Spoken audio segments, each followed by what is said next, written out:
guessing we're gonna... Most people fly from Chiang Mai to Bangkok, but for this trip, we decided to take Thailand's most famous train, from Chiang Mai to Bangkok. So come with me and experience a very interesting journey.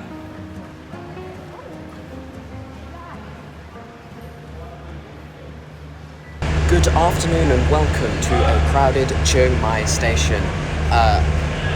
It is the afternoon and we are taking the 6 o'clock train to Bangkok from Chiang Mai. This is going to be a long journey and it's a sleeper train, so we've got first class cabins. But yeah, this is my first train review, so I'm really looking forward to that. I hope you enjoy. This journey begins at Chiang Mai railway station, a building that feels more like stepping back in time than starting a modern trip. This station, built in the 1920s and later rebuilt after World War II, is small, open air and full of character. As I walked inside, I passed vendors selling snacks, iced coffee and instant noodles, essentials for a long night ahead. As I walked to my carriage all the way at the very front, leading the way for us tonight is a diesel-electric locomotive, built by General Electric in the 1980s, still in regular service with the State Railway of Thailand. These engines might not be modern by global standards, but they're reliable workhorses and common sights across Thailand's long-distance network. The Chiang Mai to Bangkok route itself has been a backbone of Thai rail for decades, linking the mountainous north with the bustling capital, a journey that countless locals and tourists alike have made over the years. As you can see, my carriage was positioned right at the front of the train, which meant a long walk down the platform. Along the way, I passed the different classes on board: upright seat coaches for the most affordable travel, open berth second class sleepers where passengers rest in standard shared space, and finally the air-controlled first class cars at the head of the train. Only later, once on board, did I have a chance to walk through the interior of these sections. A fascinating glimpse into how the train caters for every type of traveller.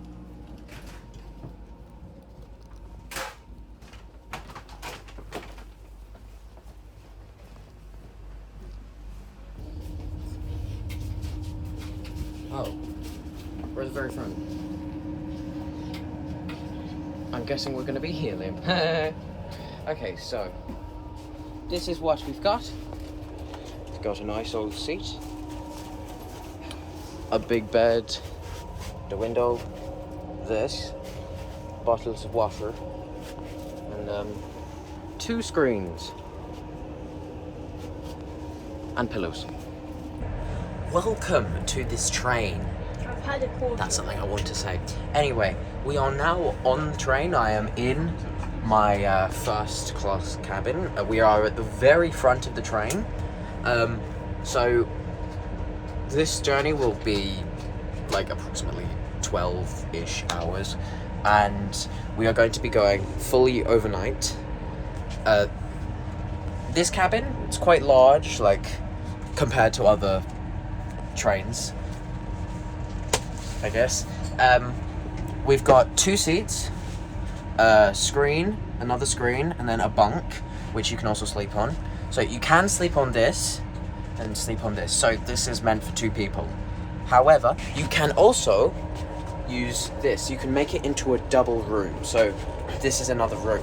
We've got a sink inside, which also comes with some nice soap, and it's quite powerful.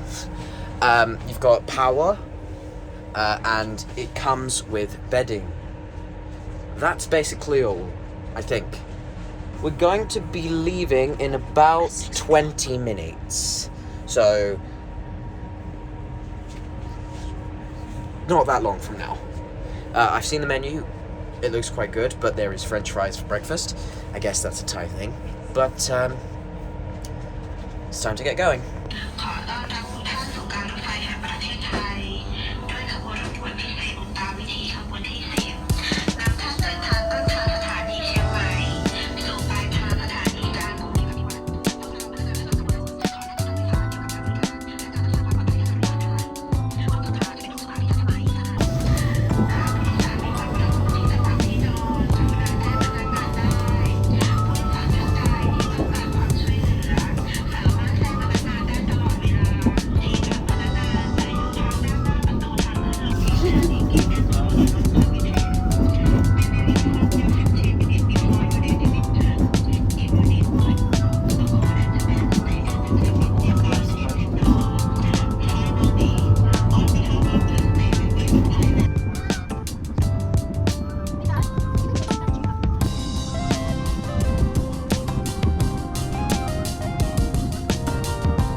So we are finally here.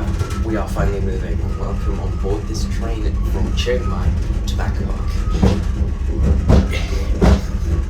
This is the sitting down toilet. There are two of these, as well as a urinal and a shower. All of it comes with pretty standard stuff, like so.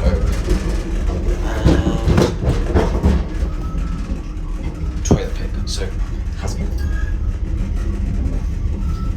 So we have stopped at our first station, which is first of many stations along the way, and this is how it will be the entire time.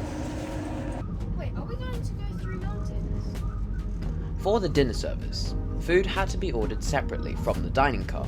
For me, that was a bit of a disappointment. First class doesn't include meals.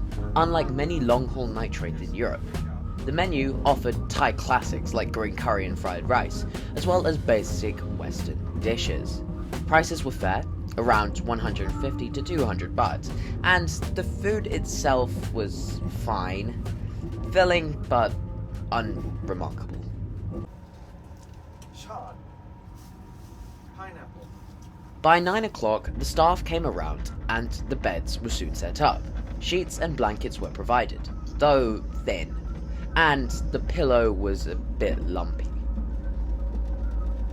So, half an hour ago, a really nice lady, cabin attendant I'm assuming, came around and made everyone's beds. I'm in the top bunk and it's really, really comfortable and really, really nice. And she did it incredibly quickly. It was at around, I would say, like 7 o'clock. Anyway, we're gonna go to bed soon. It's not that far from 9 o'clock nowadays. But anyway, oh look, there's a little book here. Tiny little book. Hello.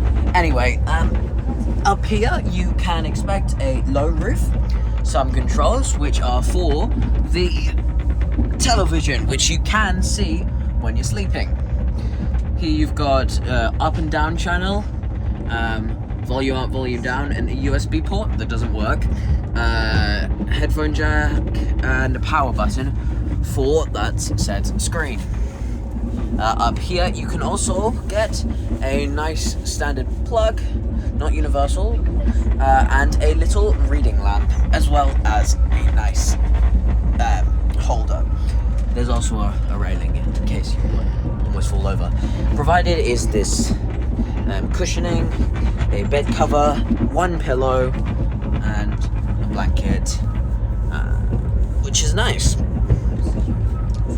Anyway, it's time to go to bed, so I will see you in the morning. Good night. Good morning. We have just had our beds taken off, and that happened at around 5:30. Announcement came over and it woke us all up, and then soon after they came to take off our beds.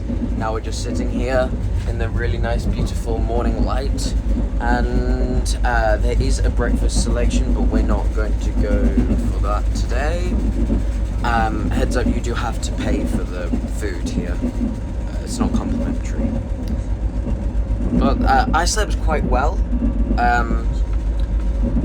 Everything was pretty loud though. It was shaking, and the walls were very much shaking, and squeaking.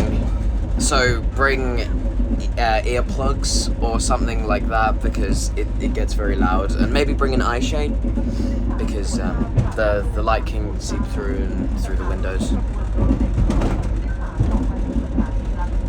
What really stood out though was the constant rattling of the train. Even with earplugs, the noise never let up.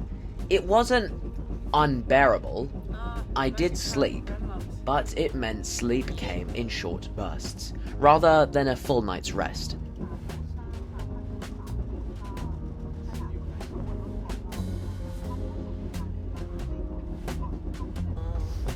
Even though these are brand new tracks, right? Facilities were kept very clean throughout the night.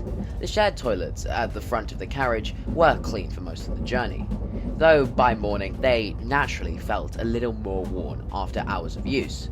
Not a major issue though, but worth noting if you're hoping for hotel level comfort.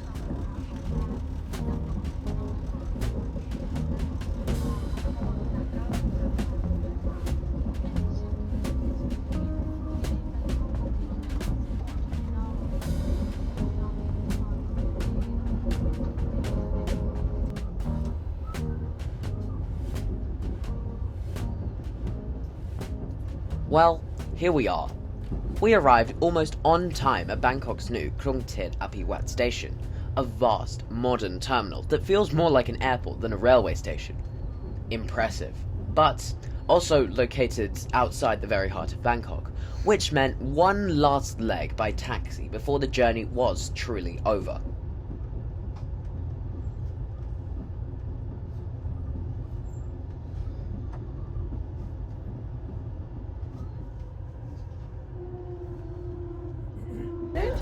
Welcome to Bangkok's main train station.